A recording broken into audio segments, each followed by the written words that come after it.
Seguindo aqui no nosso 11 News, eu recebo agora dois convidados muito especiais, a quem agradeço profundamente por ter aceitado nosso convite aqui. O Zazo já está aqui posicionado para conversar com a gente.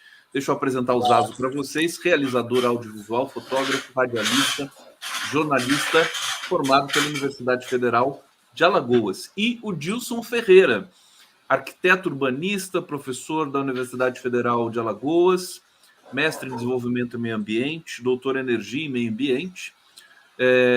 Muitas atribuições aqui, dentre as quais eu vou destacar que ele é coordenador técnico do Movimento Unificado das Vítimas da Braskem. E nós vamos falar exatamente da Braskem. Zazo, muito obrigado por estar aqui conosco. Eu vou começar contigo, pedindo para você saudar o público aqui e fazer uma breve mensagem, um breve relato sobre a situação em Maceió, das famílias da Braskem e de tudo que está por vir, né? Agora com a apuração dos fatos, né? Zazo, aqui no 11 News. É isso. Bom dia, Conde. Bom dia, Dilson. É um prazer imenso estar discutindo essas questões importantes sobre a nossa situação aqui em Maceió. Esse crime da Braskem que já vem se arrastando ao longo de vários anos e que, nesses últimos tempos, ele deu uma estourada nacional e internacional, né? Um grave crime socioambiental que foi cometido aqui no nosso município, a capital alagoana, Maceió, e que atingiu mais de 60 mil pessoas, destruiu mais de 14 mil residências e ainda existem pessoas que estão em situação de calamidade nas bordas da tal Mina 18, que foi o que propiciou esse debate no âmbito nacional e internacional. Perfeitamente. Obrigado, Zazo. Vamos ouvir o Dilson Ferreira agora. Dilson, você como coordenador do Movimento das Vítimas da Braskem, o que você destacaria de início para a gente aqui sobre esse processo aí agora de apuração, indenização e tudo mais que pode vir a acontecer ali naquela área afetada em Maceió? Dilson Ferreira. Obrigado, Conde, a oportunidade de estar aqui discutindo e trazendo esse debate aqui para o Brasil todo. Bem, eu gostaria de fazer um histórico, tá? Rápido. Essa empresa, ela foi instalada lá na década de 60, só para o pessoal entender, né? Porque é importante colocar isso. Lá na década de 60 foi feito extrações de petróleo nessa região, onde por acaso encontraram a salgema. E a partir daí se iniciou um processo, né, de instalação de uma indústria chamada Salgema, Indústrias Químicas S.A., na década de 70, em cima de uma restinga no Pontal da Barra. Ou seja, a instalação da empresa já foi no local totalmente inapropriado, né? E aí se veio, né, essas plantas foram instaladas e tal, se deu todas as licenças na época, num período que não existia licenças ambientais, não existia, assim, todo esse arcabouço ambiental que a gente tem hoje. Ou seja, foi uma indústria, Conde, foi instalada de ofício do presidente da República, na época Ernesto Geisel, tá? Instalaram lá de ofício. E implementaram essas minas, começaram a explorar essas minas. Nessa região aí do Mutange, ao qual o Zazo falou, tem 0,5 bilhões de toneladas de salgema. E aí extraíram, né, essas 35 minas numa área urbana, o que não poderia ter sido feito. E hoje temos esse ambiente aí, né, de desastre, né, 14 mil imóveis, mais de 55 mil pessoas saíram da região, tem pessoas que estão ilhadas lá nos Flechais, né, tem pessoas que estão ilhadas no Bom Parto, ou seja, além de ter todo esse desastre e essa ruptura da mina, Conde, existem pessoas ilhadas do ponto de vista social e ambiental, ou seja, como se fossem refugiados, né, desse grande acidente, né? Que na verdade é crime, né? Então, seria esse o panorama que eu colocaria aí, e as investigações, né? Tem a CPI agora, que abriram, né? E está tudo iniciando, na verdade, todo um processo. Aliás, a CPI, ela foi aberta ontem, né? Tem o seu presidente, o Omar Aziz, do PSD do Amazonas, foi feita em grande medida por pressão do Renan Calheiros. Aliás, há uma disputa política entre Renan Calheiros e Arthur Lira, que é o presidente da Câmara. Eu vou pedir para vocês até falarem um pouco sobre isso também. Só que ela só vai ser efetivamente instalada em 2024, em fevereiro, depois do recesso parlamentar né, e tudo mais. Então, a gente vai ficar numa espera. Nós tivemos ali, Zazo, já passando para você, meu querido, o colapso da mina 18. Nós assistimos aquilo tudo ali, né? Cedeu de uma vez aquela área. Como é que está, digamos, a expectativa, enquanto não chega a CPI, que vai poder ouvir executivos da Braskem e tudo mais, do ponto de vista das autoridades em Maceió para dar satisfação. Uma coisa que me deixou comovido, dar satisfação para as pessoas, é que as pessoas que estão ali no entorno dessa região, tudo saiu de lá, escola não está funcionando, supermercado, o Uber não chega lá, ônibus não chega lá, e as pessoas estão ali, e estão sem satisfação nenhuma do poder público. O que você pode dizer para a gente sobre essa situação? Zazo, vamos lá, pode abrir o seu microfone aí. Isso, nós estamos fazendo a cobertura jornalística de alguns fatos relacionados a esse crime ambiental, e o que a gente vem presenciando são violações de direitos humanos, em especial essa população das margens da Lagoa Mundaú, aqui em Maceió, que é onde está localizada a maior parte desse conjunto de minas. Vale lembrar que são 35 minas, né, nesse território, e o que a gente vem presenciando é o desespero de uma população que está sendo vilipendiada nos seus direitos. Muitos desses populares estão há mais de 5 anos, inclusive, exigindo a realocação, porque para que as pessoas de fora possam entender, a Braskem, junto com a Defesa Civil Nacional e Municipal, Estadual e tudo, eles elaboram os mapas de deslocamento, né? Os mapas de desocupação do território. Então, começou em 2018, tirando o pessoal do bairro do Mutange, do Pinheiro, e isso foi se alargando aos poucos, englobando aí uma parte do Bebedouro, uma parte do bairro do Bom Parto, e atualmente o problema principal está sendo em 3 áreas específicas, que são o pessoal dos flechais, que são os flechais de baixo, flechal de cima, a Rua Marquês de Abrantes, o pessoal da Vila Saém e uma parte da população do Bom Parto. O que é que acontece? Ao redor de onde essas pessoas estão ficando, já retiraram todas as casas, está aquele cenário de guerra, aquele monte de entulho no meio da rua. Então, essas pessoas elas estão, de fato, sem acesso a transporte público. Tem um problema das escolas que foram desativadas e que elas não foram repostas. Temos os problemas também relacionados à distribuição de água, a população relata isso, além de rachaduras em diversas residências dessa localidade. E desde 2018 que essa população vem reivindicando, vem protestando de diversas formas aqui na nossa cidade, e elas não estão sendo ouvidas. Inclusive, tem ações judiciais por parte desses moradores. A gente teve aqui, quando acontece essa tela preta, em geral é porque alguém está telefonando para o usuário do dispositivo. Vamos aguardar que o Zazo já deve restabelecer. Guardar aqui mais alguns segundos, senão eu já passo para o Dilson seguir aqui nessa... Aqui, vamos ver se ele vai voltar. Vocês estão assistindo aqui o 11 News, estamos falando da Braskem, estamos falando da situação de Maceió. Enquanto o Zazo não retorna, Dilson, eu estou curioso para saber como é que é a sua atuação como coordenador ali das vítimas, como é que vocês têm conversado, o que vocês têm conversado nesse momento. Queria te ouvir um pouquinho sobre isso. Quando o Zazo voltar, a gente aguarda um pouquinho e devolve para ele. Vamos lá. Pode abrir seu microfone, querido. Bem, Conde, na verdade eu não faço parte, né, dos afetados, né? Mas eu tenho acompanhado desde então, desde o começo, né, como pesquisador, como professor, toda essa questão da Braskem. E aí me convidaram, o próprio movimento me convidou pela minha atuação nas redes sociais em defesa dessa população, em defesa, né, da cidade. Eu sou muito envolvido quando aqui nas questões urbanas, né? Sempre estou lá tentando ajudar a população. E aí, levando a universidade, né, para o povo. Então, o que acontece? Me chamaram, eu fui para lá.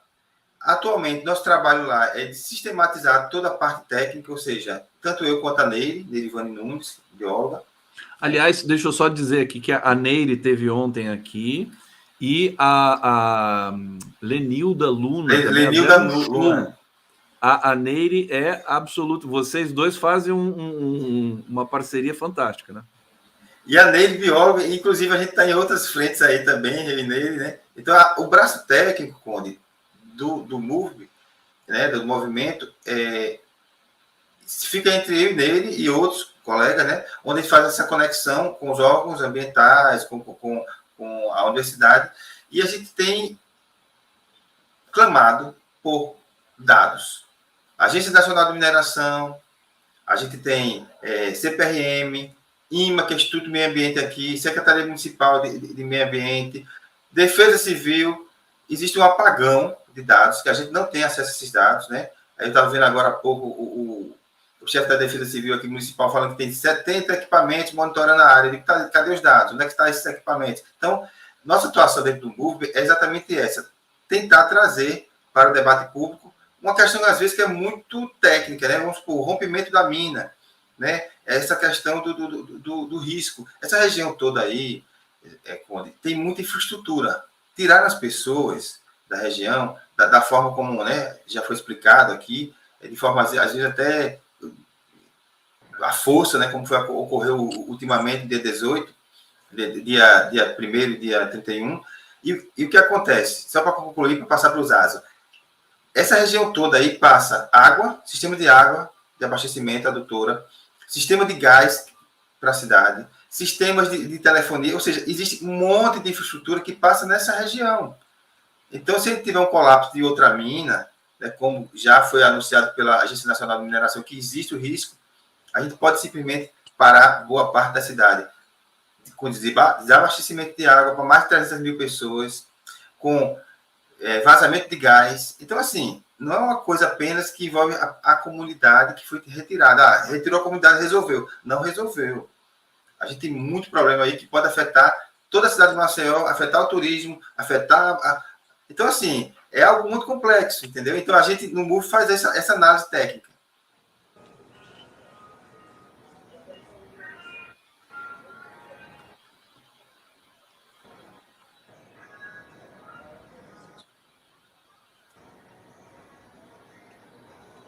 Eu não estou te escutando, Cone.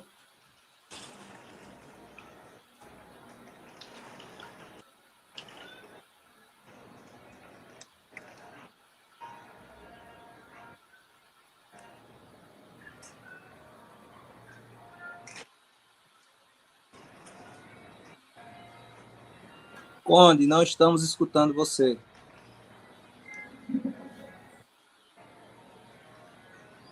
Perdão, eu tinha mutado o meu microfone, perdão.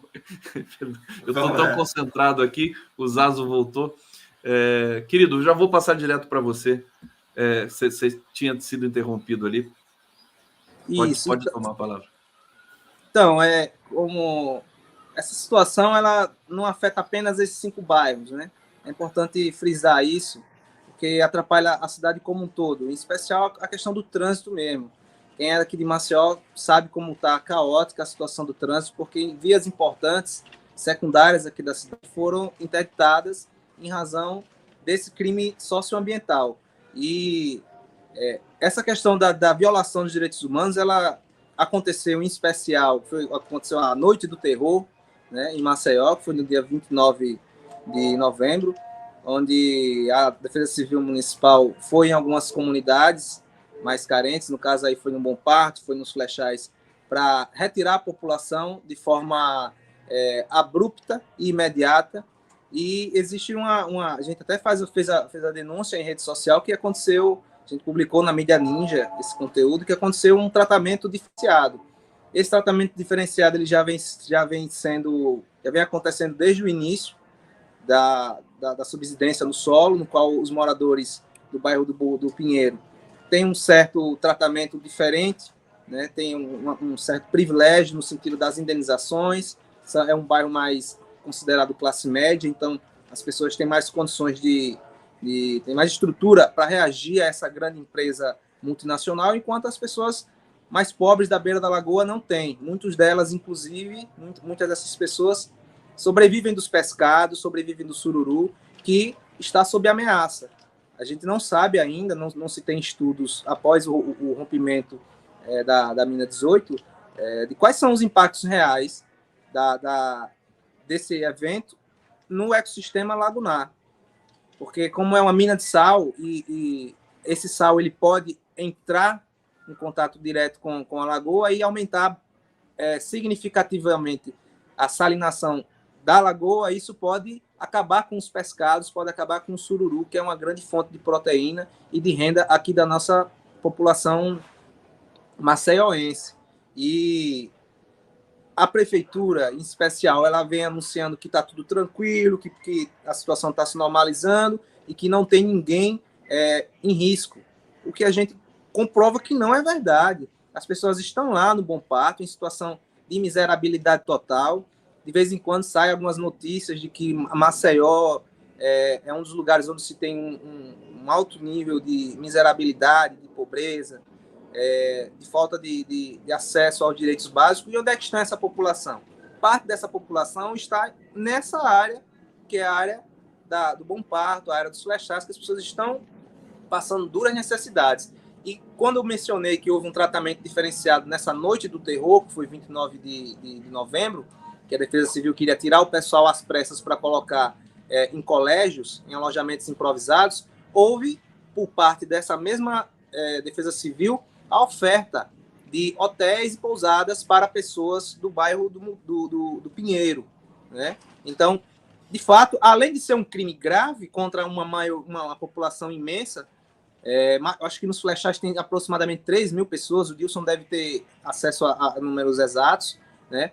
Lá no Bom Parto é o número menor, o número de pessoas que querem sair, mas, de fato, há uma deshumanidade, há um tratamento diferenciado, o que a gente considera um racismo ambiental, o que a gente considera um crime contra a humanidade, contra essa população que paga seus impostos, que tem que ter os seus direitos totalmente assegurados pelo Estado democrático de direito. Para quem queria saber o que é racismo ambiental, tá aí, né? Esse exemplo é emblemático. Dilson, essa questão aí dos moradores dessas regiões mais privilegiadas, vamos dizer assim, terem sido alocados em hotéis e pousadas, a gente viu que teve muita reclamação das pessoas mais pobres que foram alocadas em escolas, em ginásios. Como é que está a situação dessas pessoas evacuadas hoje, assim, em linhas gerais? E o pessoal que mora mais em cima, né, que a gente fala, né, que o Zazo falou aí, que seriam os bairros um pouco com uma classe média e tal, esse pessoal foi para hotéis, né? Tem hotéis, inclusive, até amigos nossos, a gente conhece, né, foram para hotéis. E esses pessoas... hotéis são pagos pela prefeitura? Pela Braskem. Pela Braskem. E aí, eles foram para hotéis e deixaram suas casas. Essas pessoas que deixaram suas casas nesses bairros, né, Farol, Pinheiro, tiveram suas casas roubadas. Boa parte delas. Ou seja, as pessoas saíram, foram para hotéis e tiveram, os sabe, vários casos de roubo, né, de parar caminhão e depenar a casa e levar tudo. Então, assim, essas pessoas também estão sendo, né, assim, de certa forma, prejudicadas. E o pessoal que estava lá, que está no Bom Parto, que está ali nos Flechais, o Zazo até cobriu, né, fez aí matéria e tudo mais. As pessoas não foram. Alguns, ninguém, todo mundo se revoltou e não foi, fizeram barricada, né, fizeram um protesto, e as pessoas, né, nessa região não foram, entendeu? Porque entenderam que é desumano jogar. Eles não são desabrigados, não são refugiados para ser jogado numa escola. Não é um desastre ambiental que choveu e, né, como acontece muitas vezes, que se leva para as escolas. Não, é algo que... Eu vou até dizer uma coisa aqui, sabe, Conde? O mapa, isso saiu até, se não me engano, foi o jornal O Globo, que publicou. Há 3 meses atrás, a prefeitura já tinha um mapa. Isso saiu em toda a mídia. Eu posso até te encaminhar, se você quiser, depois, né? Eles tinham um mapa de risco 3 meses antes. E pediram sigilo nesse documento. Esse documento já está aí rodando na mídia. Ou seja, há 3 meses atrás, eles já sabiam do risco, já tinha um documento que encaminharam para o Ministério Público, pedindo sigilo do mapa porque eles não queriam causar terror, segundo o argumento deles. E teve que ter vazamento desse documento para poder a gente saber. Isso já tinha acontecido a noite do terror, já tinha acontecido, né, todo esse problema. E aí a gente soube depois, né, acho que a semana passada, de que existia um mapa já definindo a área de risco e já tinha um mapa definindo que haveria colapso da mina. Ou seja, esconderam informações da população e criaram todo esse terror, tanto para o pessoal que mora na parte alta como o pessoal que mora na parte baixa. Então, assim, hoje, essas pessoas, as outras estão ilhadas, como o Zazo colocou, não foram. A população, né, mais assistida está lá embaixo, nos flechais, está no Bom Parto.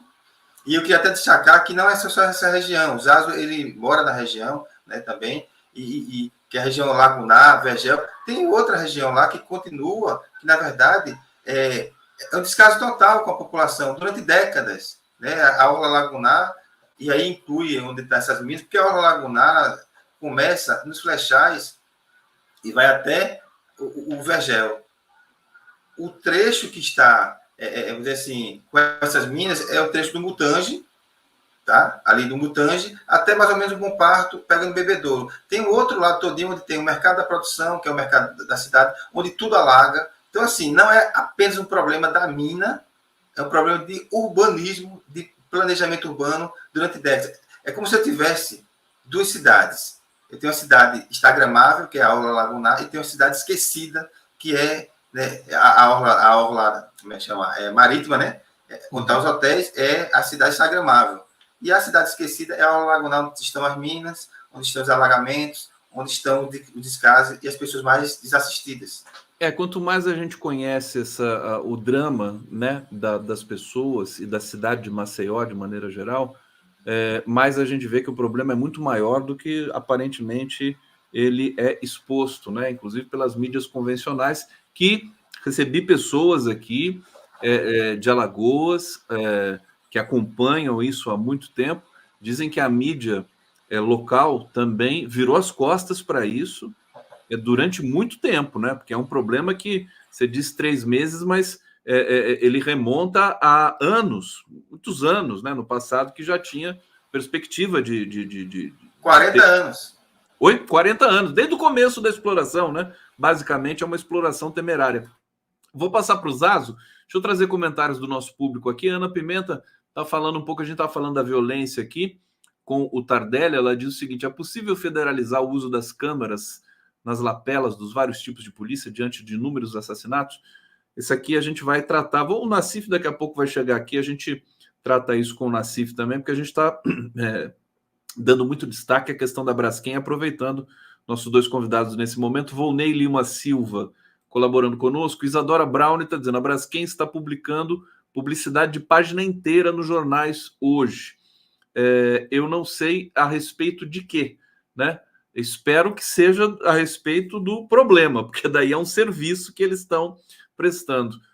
Zazo, como é que funciona aí em Maceió essa briga política do grupo do Arthur Lira e do Renan Calheiros? Nós sabemos que o governador é ligado ao Renan Calheiros e o prefeito é ligado ao Arthur Lira e ao Bolsonaro. Como é que isso prejudica a vida de vocês aí?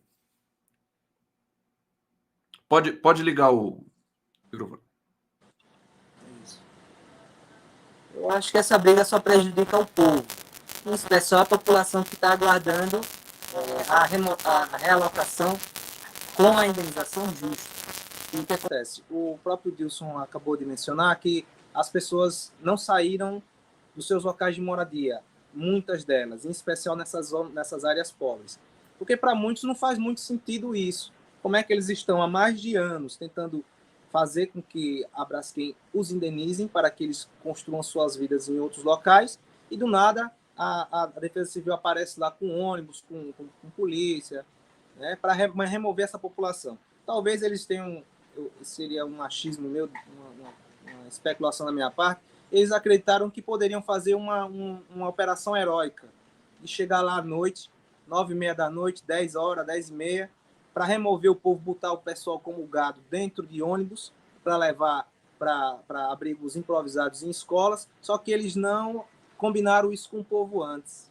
Então, a população acabou não aceitando essa proposta e elas estão lá resistindo.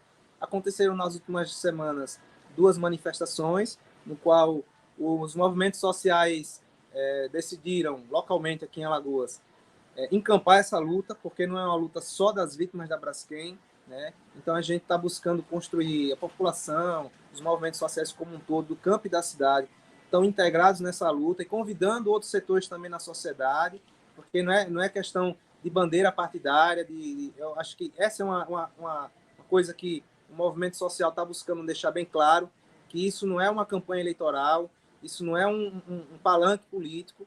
A gente precisa unificar forças de todos os movimentos sociais, os campos progressistas daqui de Alagoas e do Brasil, para apoiar essa causa, porque é uma desumanidade a população ainda permanecer lá com suas casas rachadas, né, pessoas que estão tendo problemas de saúde mental.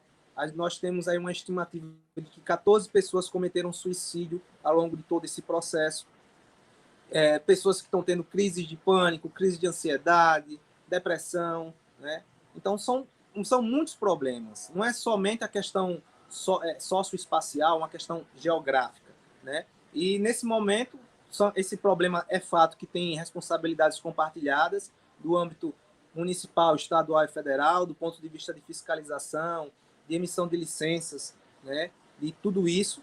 Mas o que vem revoltando mais a população nesse último período é o fato de que a prefeitura vazou um documento, que a prefeitura sabia que essa mina poderia romper. Houve tempo para que a prefeitura preparasse a população, mas eu acho que, quer dizer, eles apostaram que poderiam causar um pânico, mas o que eles causaram foi muito pior, que é essa coisa de tentar tirar a pessoa do nada em 5 minutos, como teve caso de pessoas do Pinheiro, que relataram que tiveram 10 minutos para tirar os seus pertences. E quem garante a segurança dessas casas, né? Ninguém. Tanto que temos aí relatos de pessoas que saíram das suas casas, foram para hotéis ou para casa de familiares e acabaram, assim, tendo seus pertences roubados. Perfeitamente. Quer dizer, para evitar o pânico, eles causam uma catástrofe, né? Você escolhe, né? É melhor entrar em pânico, né? Senão não dá para a gente fazer aí as prevenções. Dilson, queria que você falasse para a gente aqui qual o próximo passo, né? Para esse processo ter um desenlace, algum encaminhamento e que as pessoas tenham um pouco de tranquilidade aí no decorrer de todo esse processo judicial que vai demorar, haja vista o que a gente viu em Brumadinho e Mariana, né? E no caso da Braskem, como é que vai ser esse circuito da indenização, né? Vai ter que indenizar todas as pessoas que estão por ali. Pode... Exatamente. O que acontece hoje? Existe um acordo da prefeitura, que todo mundo já está sabendo, né, de 1,7 bilhões, onde a prefeitura fez com a Braskem sem a participação das vítimas. Ou seja, o Movimento Unificado e as vítimas não participaram desse acordo. O Ministério Público, Defensoria Pública foi vencida nessa batalha, ou seja, a prefeitura fez um acordo com a Braskem de 1,7, apostando que nada aconteceria mais, e, ou seja, o que foi indenizado até então pela Braskem ficaria desse jeito. O pessoal que está nas flechagens do Bom Parto ficariam para sempre isolados nessas áreas, né, porque não se tinha a visão de que haveria o colapso dessa mina. Então, quando vem o colapso da mina, o que acontece?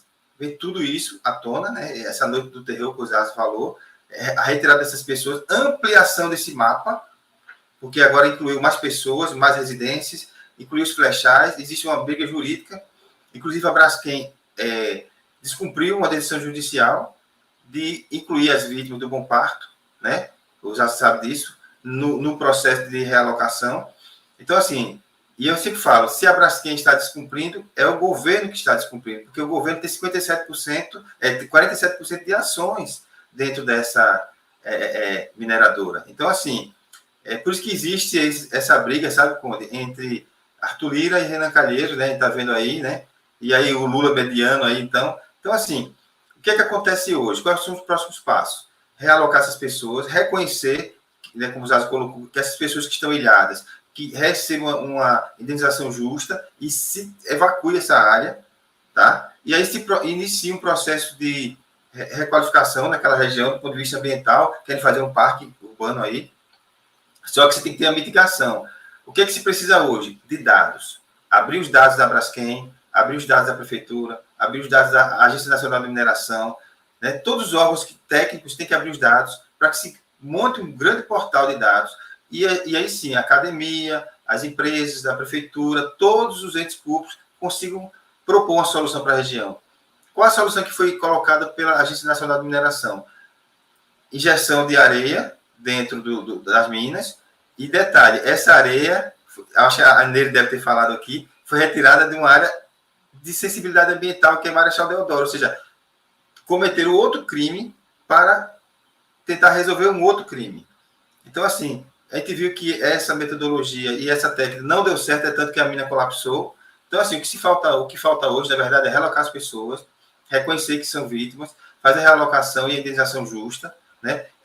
Realmente você evacuar toda a área, se fazer um replanejamento urbano. Na verdade, quando a gente precisa ter uma nova cidade, tá? A gente precisa de uma nova cidade, porque, assim, como o Zazo falou, isso impacta toda a cidade. É 20% do nosso território, que foi totalmente, vamos dizer assim, virou uma área de... Se você vier aqui, você vai ver, virou uma área, assim, de guerra. Tudo destruído, as casas todas quebradas, tudo desmontado. Então, assim, o próximo passo é esse: realocar as pessoas, sentar a academia, sentar todos os entes públicos, se debruçar sobre dados e, sim, fazer mitigação. E, claro, a CPI dá conta de tentar fazer justiça e buscar os culpados. E, sim, né, a gente tentar realmente fazer com que essa página dessa mineração, assim como houve em Brumadinho, a gente consiga realmente criminalizar essas pessoas, punir essas pessoas e devolver para a cidade a normalidade, porque a gente vai ter aí pelo menos uns 20 anos aí com esse problema da mina, mesmo que se mitigue,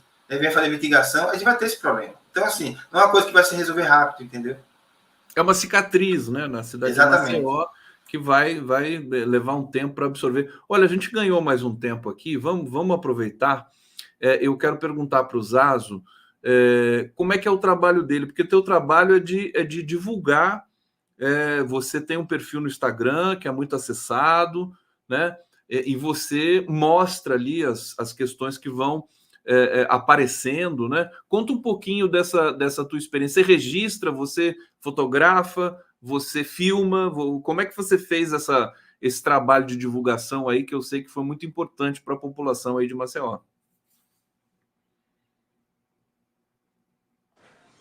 Eu já atuo no audiovisual e na fotografia há alguns anos, né? A gente já vem acompanhando esse caso desde o início, desde quando começaram a aparecer aquelas grandes rachaduras no solo, os buracos aparecendo lá no Pinheiro, isso em 2018 ainda, que foi quando houve um primeiro debate nacional sobre esse crime, né? Discutiram isso aí na Câmara de Deputados, discutiram em Brasília, né, como um todo.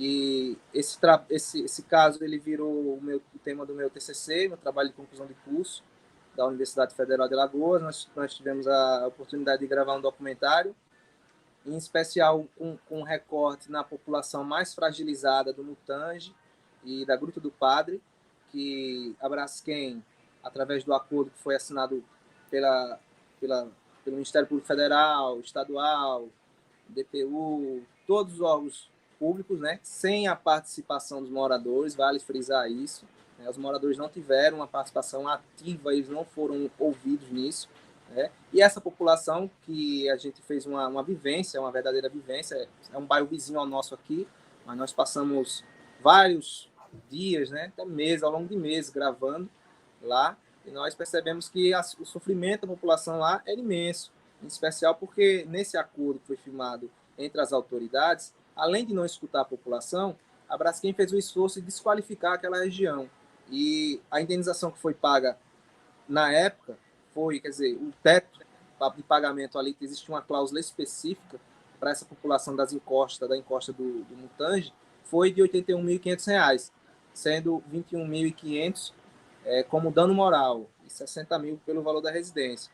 E quais foram os principais que desencadearam, os principais problemas que desencadearam após isso? É que as pessoas que receberam esse valor, elas não conseguiam mais comprar casa fora, porque houve um aumento no valor imobiliário aqui na nossa cidade, tanto de aluguel quanto de compra. Então, as pessoas de outros bairros começaram a elevar o preço das casas, e a galera que saía das suas casas, hoje, muitas delas estão em aluguel. Então, é um problema social que foi consequência dessa falta de participação popular, desse atropelo contra a vontade popular. Eu gostaria de mencionar também essa questão da abordagem midiática muito banho-maria, que vem sendo feito ao longo de todo esse tempo. O Dilson tem conhecimento disso. Alguns anos atrás, antes de 2018, até antes de 2018, a Braskem tem aqui em Alagoas o Prêmio Braskem de Jornalismo. Então, é aquela coisa, quem paga a banda escolhe a música. A Braskem é uma empresa que tem muito dinheiro, é uma empresa poderosíssima. Então, ela tem condições de colocar anúncio em qualquer jornal. E o nosso trabalho, ele vem numa linha de contrapor essa narrativa, né, que para nós consideramos uma narrativa falaciosa, que prejudica o povo, né, porque não está nada bem. O que a Braskem vem apresentando, seus resultados por meio das suas propagandas, né? A gente tem até um canal, Braskem Explica, né, que não explica nada, na verdade. O que vem acontecendo é que nós estamos fazendo o contraponto e de uns tempos para cá esse material vem ganhando uma visibilidade mais ampla, né? Em especial pela mídia ninja. A gente também está com... Ontem a gente estava lá, não sei se eu posso dizer, mas a gente estava com o Dilson lá nos flechais, né? Com o Intercept, vai sair um material para o Intercept também, né? Então, o trabalho que a gente faz é esse, de registro fotográfico, de vídeo e divulgação, uma linguagem de audiovisual, uma linguagem jovem, e uma linguagem que vem agregando. Apesar de ser um problema sério, uma catástrofe, um crime, a gente vem elaborando um bom trabalho fiel aos interesses do povo. Trabalho audiovisual, aliás, o Instagram do Zazo está aqui na lapela, na legenda do próprio Zazo, está aqui, @ZazoMCZ, não é isso, Zazo? Isso. Tudo junto, para vocês acompanharem. Que fantástica essa história. Eu ia chamar a atenção do seguinte: você falou mídia ninja, Intercept, levar esse caso para a mídia internacional. Evidentemente, a mídia internacional já está cobrindo, mas acho que com a sua ajuda, do Dilson e tudo mais, das pessoas. Procuraram vocês? Dilson já foi procurado pela imprensa internacional? Porque quando a imprensa brasileira ela vira as costas para um problema nacional, né, e esse problema se expande, aumenta, né, se intensifica, a mídia internacional acaba vindo aqui para fazer cobertura. Então, eu queria saber se você foi procurado e queria que você comentasse, Dilson, da questão da titularidade da região. Eu comentei ontem com a Neire aqui sobre isso, ela fica até indignada, evidentemente com toda a razão, porque a Braskem ainda pode lucrar com toda essa desgraça, porque todo mundo sai daquela região, ela colapsa, depois ela vai se estabilizar, creio eu, e pode se tornar o maior negócio imobiliário da história do Brasil. Queria que você comentasse um pouco isso, porque tem a ver com as tratativas da Braskem com a população e com o poder público de Alagoas e Maceió, né? Dilson Ferreira, por favor. Isso. Antes de mais nada, eu queria dizer que o Zazo é a voz ativa aqui, tá? Eu sou fã dele, ele sabe disso. O que acontece? Eu resumo assim: venderam a cidade, 20% da cidade, para uma mineradora. Embaixo você tem 0,5 bilhões de toneladas de sal que pode ser explorado ainda, né? Você praticamente fez um acordo com a prefeitura, onde deixou a prefeitura com as mãos atadas, porque a prefeitura praticamente foi... Eu poderia dizer que compraram a cidade e compraram a prefeitura. Tá?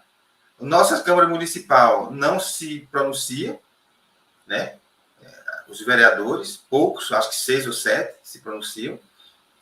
E detalhe, foi um negócio, Conde, que venderam a cidade com as pessoas dentro. Venderam a casa com as pessoas dentro dela. Tem gente que ainda está lá, como você sabe. Então, assim, como é que você vende? Você vendeu um território da cidade, ruas, praças, tudo, com pessoas dentro dos imóveis. Com móvel, com pet, com tudo. Ou seja, você vendeu a cidade com as pessoas dentro. Isso é o maior absurdo, eu acho que não existe na história. E olha que eu sou arquiteto, sou professor universitário, e eu nunca li nenhum tipo de experiência desse tipo. Eu acho assim, algo assim surreal, realmente surreal. Você vendeu metade da cidade, entregar uma mineradora, o cara que cometeu o crime recebe a parte da cidade, depois pode fazer... Porque assim, essa região é uma região muito central. Ela tem vista para a lagoa, né? A gente chama lagoa, mas é uma laguna, né? Mas tipicamente a gente chama de lagoa. A Lagoa Mundaú, ou seja, um grande estuário, uma vista belíssima, com pôr do sol, um dos melhores, mais bonitos aqui da cidade. Aí você tem proximidade com o centro da cidade, proximidade com a principal via da cidade, né? Então, assim, é um lugar central, que vale bilhões, né? Eles compraram isso aí por 1,7 bilhões.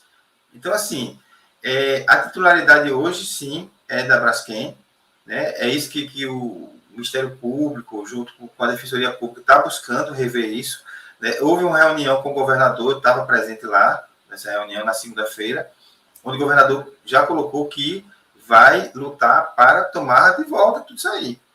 Né? Nem que... Aí falaram de desapropriação, mas aí como é que você vai desapropriar algo que é da cidade? Então, assim, é muito complexo, porque assim, juridicamente vai ter uma batalha muito grande aí, sabe, Conde? Porque as pessoas receberam, em média, aí, de acho que 40 mil por família, dependendo da situação, 25 mil por família. E, né, o pessoal dos Direitos Humanos vieram a Maceió, né? O Conselho Nacional de Direitos Humanos veio para Maceió, já estipulou que deveria se pagar 100 mil reais por danos morais para cada pessoa, não, entendeu? Por pessoa. Por pessoa. Não, é só imaginar quanto que custaria um imóvel ali, né? Isso. Hoje está estimado em 30 bilhões de reais as indenizações que deveriam ser feitas do ponto de vista de ser justo. Claro. Tá? Então, assim, na verdade, é uma batalha jurídica porque o prefeito assinou, né? Tudo isso é um acordo. Então, hoje o prefeito Marcelo está meio que aliado do Arthur Lira, né? Está aí meio que na parede, porque ele assinou algo que agora, como é que ele vai voltar atrás? Então, só a Câmara dos Vereadores, só a Prefeitura de Maceió pode rever isso, porque foi ele que fez o acordo, né? O governo do Estado está pressionando para fazer, mas ele fez assim, o acordo sem a Câmara? sem a Câmara. Sem a Câmara. E agora a Câmara pode restabelecer. Pode rever isso. Isso. E aí, todo esse trabalho de atos, que nós estamos fazendo alguns atos. Ontem teve um ato na Orla, fizemos um ato lá na região, um ato público, né, com vários, né, movimentos sociais, a população. Então, está tendo vários atos públicos que a gente está montando, né, vai ter outros. Né. Ontem teve até ato dentro de avião, voltando para Maceió, ou seja, as pessoas estão acordando, né, e estão, cada dia que passa, os apoios são maiores, né, e principalmente da mídia, né, nacional. E assim, é um absurdo, porque se for para resumir, Conde, venderam a cidade, 20% da cidade, com as pessoas dentro, para uma mineradora que cometeu um crime. É algo assim que é surreal. Eu acho que nenhum roteirista de Hollywood pensaria num roteiro tão macabro. Muitas pessoas morrendo, né, diversos suicídios. É muito triste. É muito triste, essa história precisa ser contada, recontada, assim, simultaneamente, permanentemente com o próprio episódio. E nós vamos ficar aqui sempre vigilantes com relação a tudo isso. Dilson Ferreira e Zazo, quero dizer para vocês que foi uma honra muito grande recebê-los aqui. Eu sei do trabalho magnífico que vocês estão realizando aí. O Dilson, trabalho acadêmico, trabalho também de formação, e o Zazo com esse trabalho de comunicação fantástico. Brigadíssimo pela presença aqui no 11 News. Estamos à disposição quando vocês precisarem, quiserem divulgar alguma coisa, por favor, me contatem, que a gente está assistindo realmente muito de perto isso aí, que é o povo alagoano, que a gente ama tanto, e nós somos, como a campanha do governo que está chegando aí, né? Um povo só, nós somos um povo só e precisamos nos proteger dessas empresas aí que são degradadas, né, pela ganância. Obrigado, Dilson Ferreira. Obrigado, Zazo. Obrigado. Vamos para a transmissão aqui nos News. Quer dar um recado final? Alguém quer? Dilson, Zazo? Eu gostaria. Quer falar, Zazo? Eu gostaria de falar que nós estamos trabalhando em uma produção audiovisual aqui.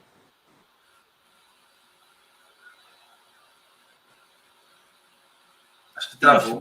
Bem na hora do recado do Zazo, deu uma oscilação aqui no sinal dele. Mas, pelo que eu entendi, ele ia falar que está fazendo uma produção. Isso. E aí eu vou... Está frente à produção. Uma produção e talvez ele deva precisar de captação e tudo mais. Eu vou conversar com o Zazo depois, vou chamar ele para a gente bater um papo aqui. E mais uma vez, agora eu tenho que encerrar, tenho que fazer a transição mesmo. Dilson, obrigado, viu, querido? Super abraço. Obrigado.